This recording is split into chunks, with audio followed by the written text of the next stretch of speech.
In today's video, I'm going to teach you how to set a preferred currency and currency formatting in HubSpot. We'll start right from your browser. Open a new tab, head to your search engine and look up HubSpot.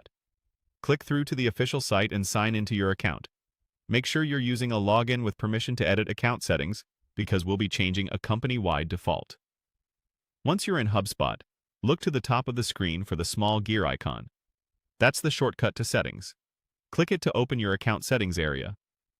On the left-hand sidebar, find the section for Account Management, then select Account Defaults.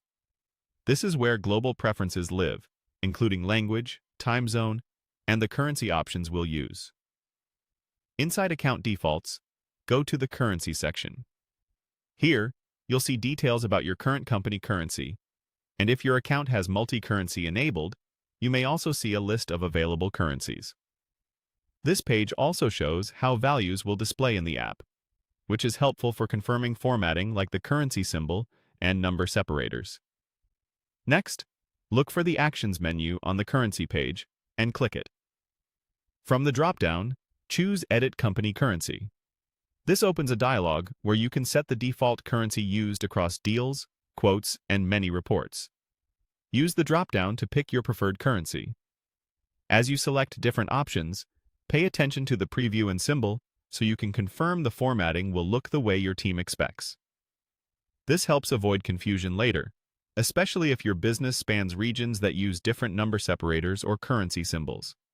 When you're confident in your selection, click Continue. HubSpot will ask you to confirm because this change affects your entire account. The company currency becomes the default for new money fields and calculations, so it's a good idea to align with your finance or operations team before finalizing. To apply the change, click Save.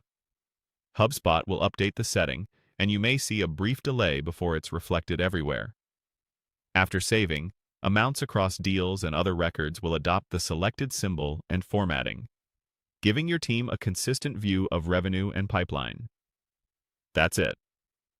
You opened Settings, navigated to Account Defaults, selected the Currency section, used the Actions menu to edit the company currency, chose the correct option from the drop-down, confirmed with Continue, and saved your changes. With this done, your preferred currency and its formatting will be consistent across your HubSpot workspace, improving clarity for reporting, forecasting, and day-to-day deal management.